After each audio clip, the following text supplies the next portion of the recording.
Imagine being the most powerful king in the world. Thousands of soldiers at your command. Gold and jewels beyond imagination. Every person in your kingdom bowing before you. But one day, you walk away from all of it. Not for war, not for defeat, but for one woman. A woman who had nothing except the hands that raised you.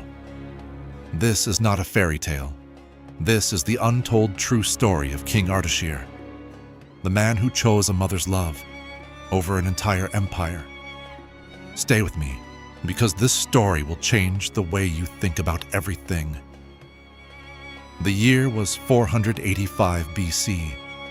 In the heart of ancient Persia, a kingdom so vast, so powerful, that its shadow fell over half the known world. And sitting on its golden throne was a young king named Ardashir. At just 25 years old, he had everything a man could ever dream of. He commanded an army of 200,000 soldiers. His palace had 1,000 rooms, each filled with gold and precious stones.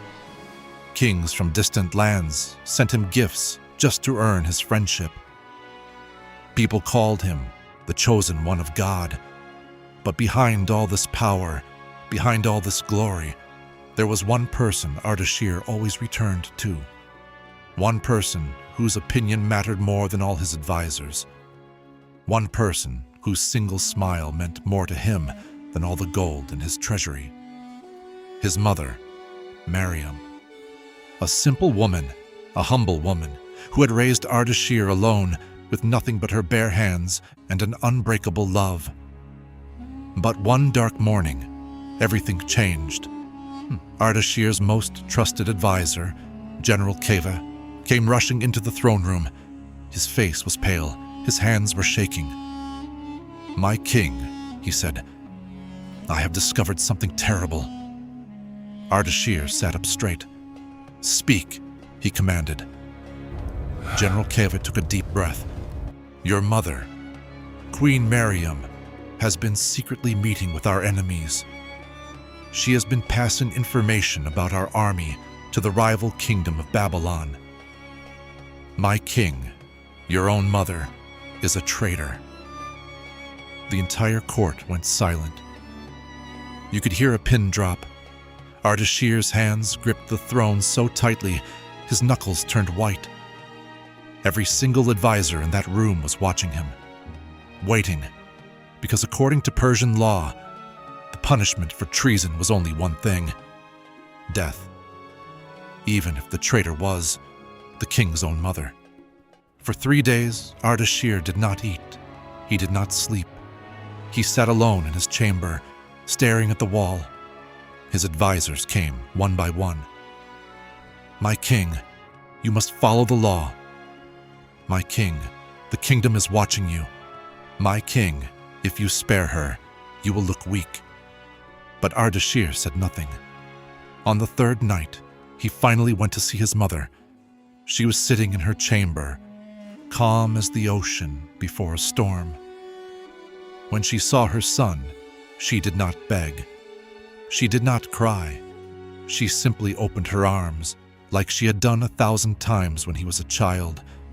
And this great king, this commander of 200,000 soldiers, walked into his mother's arms and wept like a little boy.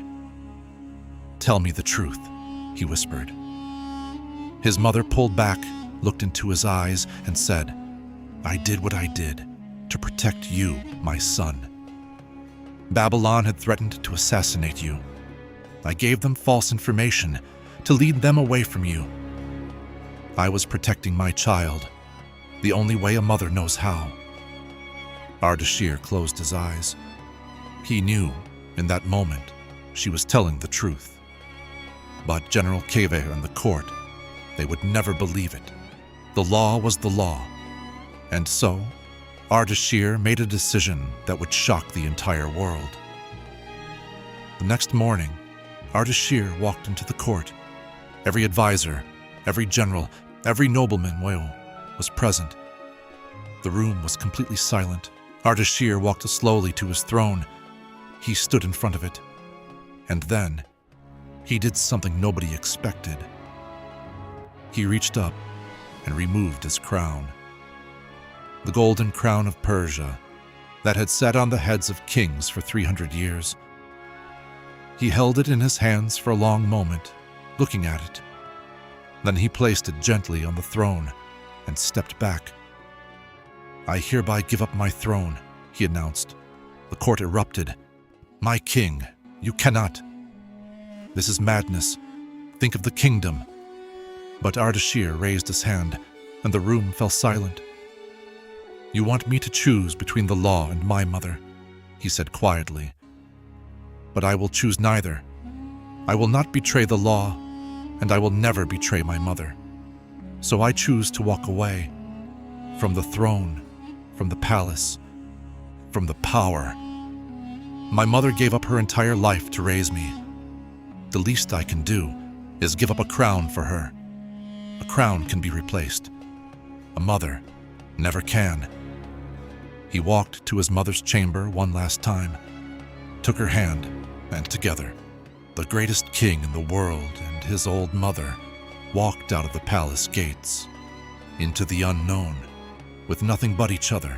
Now here's the part of this story that history never told you.